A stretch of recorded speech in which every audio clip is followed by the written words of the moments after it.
I'm Steve Stir, teacher of physics here.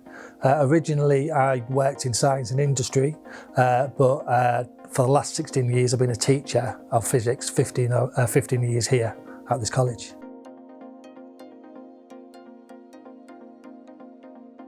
It's an A-level in physics. It's basically taking everything that you learnt at school in science and the physics sections and taking it further. So we start with a process called Newtonian mechanics, which look at how objects move. Initially not trying to explain why, but just looking at things like velocity and acceleration.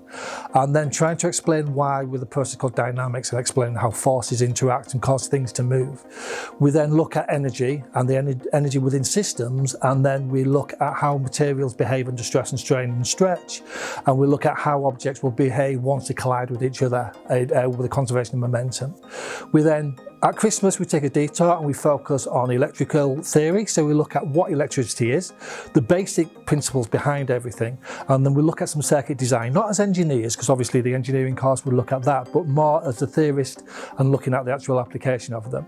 This brings us to around about Easter, whereby we then look at waves. We look at water waves and we investigate how water waves behave to try and come up with a model and a pattern of observations. We then look at sound and we look at electromagnetic waves in light, and we see that they behave exactly in the same way, and therefore we can extrapolate that these are wave phenomena. We then finally look at two very classic experiments called the photoelectric effect and electron diffraction, which proves that everything we've done up until that point is incorrect, and that actually these behave in the opposite way to what we can expect, which shows that actually how a model within physics is not quite right. It's a very practical course at times. Certain subjects deliver practicals very accurately, such as mechanics or electricity, where we were spending a lot of time practically. Obviously other things like medical imaging and nuclear fusion will not be doing practicals, so that's much very theory based. And because of that, you will be doing a lot of practicals at times, or you will be doing a lot of theory at times. There is an added qualification to the A-level called the practical skills in physics, just such as chemistry and biology have, whereby as long as you complete 12 key practicals and you use all of the key skills, you will get on top of your A-level in physics. One of the major visits we do is we go to Drax, which is a power station just outside Selby. Now, obviously, it's an electrical power station using burning both coal and wood. And so what happens is it enables us to look at things using energy, power, electromagnetic induction. Also, it's got gases under extreme pressure, so it can show us how those work, and it linked very much to the first section of the first year and the first section of the second year. So it's something that we take both these students to go to. We also have a visit from Dr. Armstrong, who is a senior researcher in medical imaging, and where he uses a process called PET scanning, where we can actually actively look for cancerous cells, and he will come and talk about that.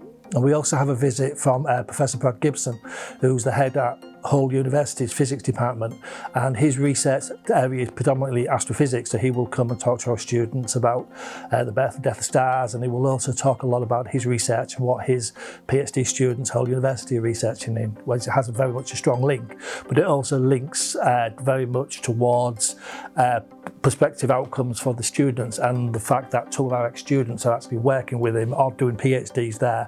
So they will, if available, of course, will come and also talk to our students. It's nice for them to come back.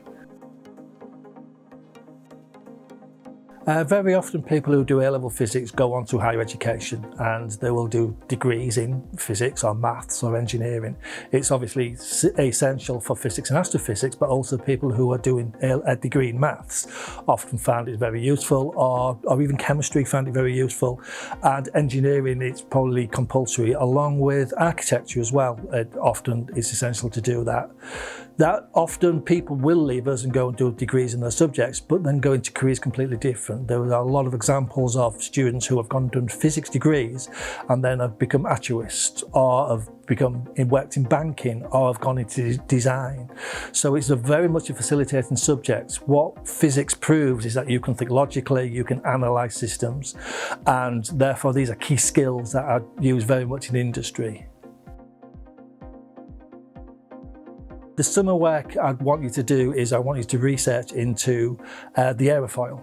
Now, the aerofoil uses gases, it uses mechanics, it uses forces, it uses Bernoulli and Archimedes principle. It covers basically all of the first units, and I don't expect you to know it all, but I do expect you to do a small research task into it. There should be a little video linked where you can actually have a look at the aerofoil working, and so your major task is to actually research how it works and write a small report designed at a new A-level student like yourself, explaining what all the key ideas are. You don't need to go into too much detail. I would not expect people to understand at such a high level. It is aimed at yourself at this moment in time, and that is due by the end of the first week back.